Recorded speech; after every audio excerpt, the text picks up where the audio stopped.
नगर परिषद निवडणुकांचं बिगुल वाजलं आहे आणि प्रचार आता जोरात सुरू आहे। आपल्यासोबत काही उमेदवार आहेत आणि त्यांचे कार्यकर्ते आहेत। आपण जाणून घेऊयात। ताई, मला तुम्हाला सगळ्यात पहिल्यांदा हा प्रश्न विचारायचा की राजगुरुनगरची जनता आहे, शहराला ऐतिहासिक पार्श्वभूमी लाभलेली आहे, राजगुरूंचं जन्मस्थान इथं आहे। राजगुरुनगरसाठी तुमचं एक स्वप्नातलं राजगुरुनगर कसं असायला हवं असं तुम्हाला काय संकल्पना आहे तुमची?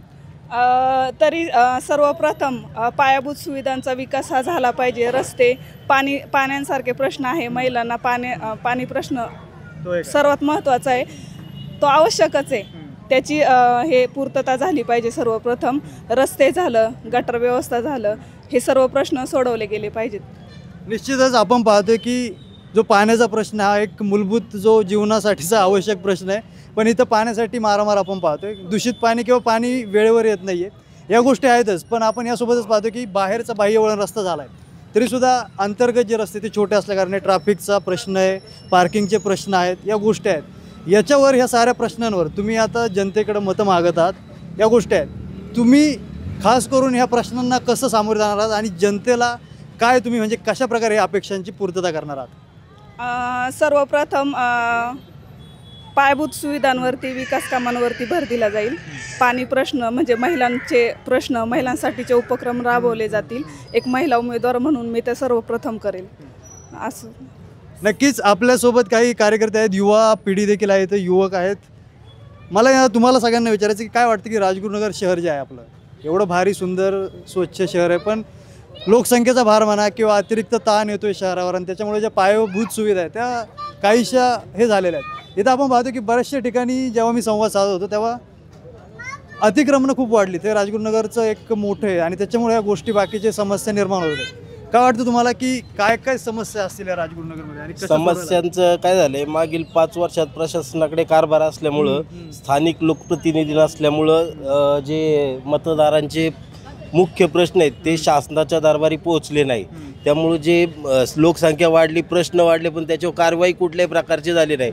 आता आमच्या प्रभागातील जे उमेदवार निवडून जातील, निश्चितच आम्हाला विश्वास आहे ते योग्य प्रकारे काम करतील व या सगळ्या समस्येचा विल्हेवाट लावून टाकतील। बरोबर, तुम्ही आता सांगितले 5 वर्ष निवडणुका झाल्या नाहीये, प्रशासनाकडे कारभार आहे। 5 वर्ष 2015ला माझ्या मते पहिली इलेक्शन झाली होती, 2020ला इलेक्शन व्हायला हवी होती, मात्र तेव्हापासून इलेक्शन झालेलं नाही। आता 2025ला इलेक्शन होतं, ते 5 वर्षांनंतर। मी असं ऐकलं की ह्या 5 वर्षांच्या काळात जेव्हा प्रशासकाकडे कारभार होता त्या काळात मोठ्या प्रमाणात भ्रष्टाचार झाला, हे कितपत खरं आहे? नाही, त्याबाबत आम्ही जास्त बोलू इच्छित नाही आहे, त्याबाबत आम्हाला अधिकृत कुठली माहिती नाही आहे। सेम मत, तुम्ही काय सांगू इच्छिता याच्यात? नाही, सेम मत तुमचं काय?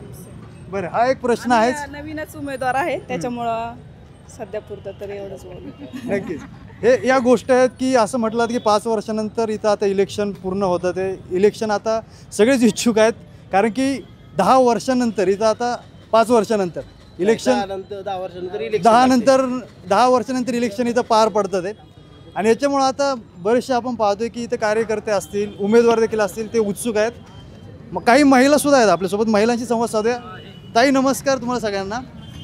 माझा हा प्रश्न आहे की पायाभूत सुविधा, ताईंनी सांगितलं की पायाभूत सुविधांचा विकास व्हायला हवा, या गोष्टी आहेतच, पण एक महिला म्हणून महिलांसाठी तुम्ही खास काय करणार आहे आणि तुमच्या काय अपेक्षा आहेत? महिला म्हणून काय काय सुधारणा व्हायला हव्यात एक महिला म्हणून महिलांसाठी खास?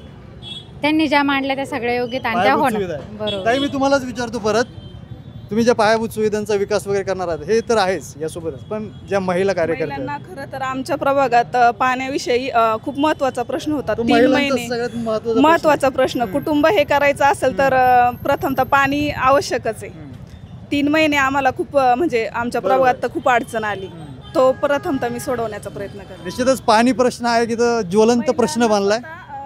नगर परिषद पाण्यासाठी 4 वेळा जावं लागलं, बरं, म्हणजे कुणी त्याची दखल नाही घेतली, म्हणजे प्रश्न मांडले गेले, आंदोलन झाले। हो, नगर परिषदला पाण्यासाठी भेटून पण परत सांगा।